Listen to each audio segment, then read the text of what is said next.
I have changed shocks on a 4Runner once before, but notice the sway bar and the steering linkage is still installed. I don't know why a lot of people decide to take the upper ball joint off. I have done that once, and it's just the struggle bus. It is not worth it. It's anyway. But taking the lower swing arm down is actually an excellent way to remove the front suspension, or the front strut anyway.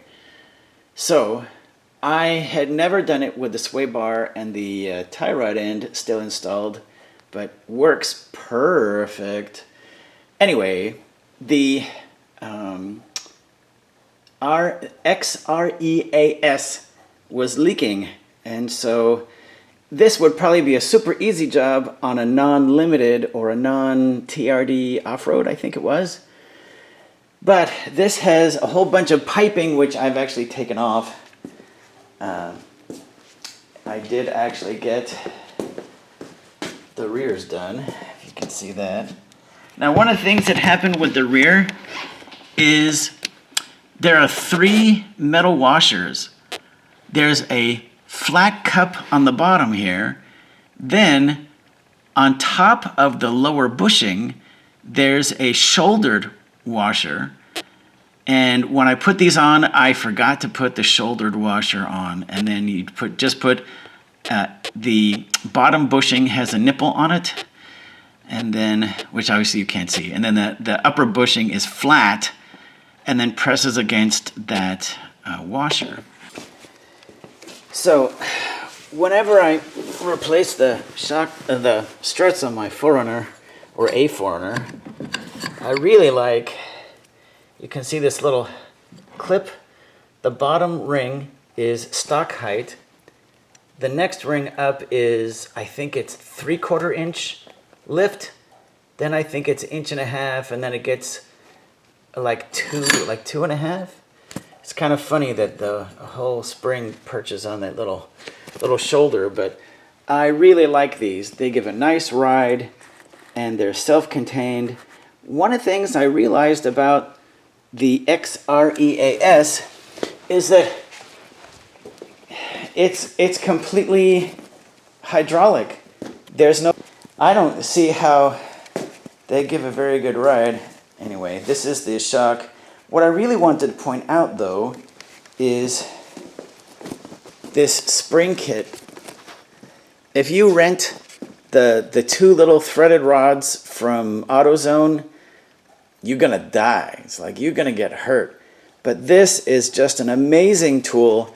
It was a little expensive. I think it was a little over $200, but man, I use this on 2 4Runners and a Jeep Liberty, and it's just so easy. You put these cups onto that rod at the end, and then you just use an impact on the nut there, and it just compresses the shock, the spring, excuse me.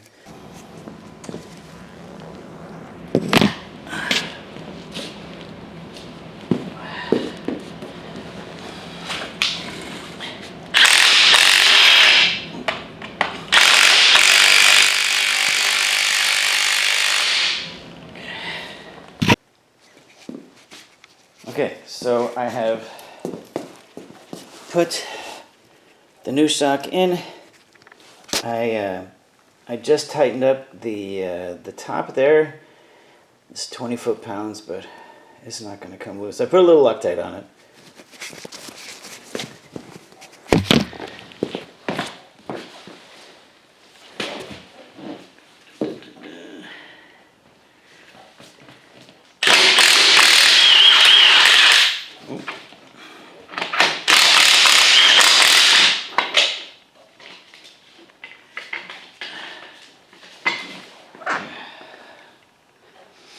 So, there we go. Front, out. Oh.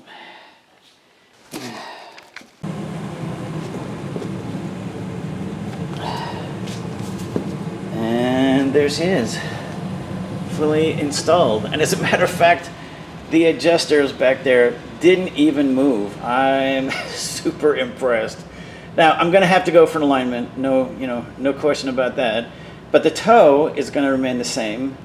It's just, was it caster? The tilt out, tilt in. Anyway, so this side's in. Thank goodness that part's over. But you can see this thing was grungy. The Limited and the TRD Off-Road, at least it used to, have the XREAS. Man, what a junky system that is. This is probably 30 minutes, maybe 45 minutes for the rear, maybe an hour for someone who's good, for the front end, maybe hour and a half for the front end, especially since I didn't have to take off the sway bar or the tie rod end. But I'd say I spent like 3.5 hours yesterday, and I think it's been 2 hours today, but most of that was taking off the stupid piping. Anyway, so we'll have a 3/4 inch lift. We'll have to see what it looks like when it's down. This is that shoulder bolt that I talked about. There's a thick wall one and a thin walled one, and it goes on top of the lower bushing and then pushes up into the frame. So this is the way the 4Runner should have looked when I got it. It's about 1 inch and, it's about 1.25 inches higher in the back still.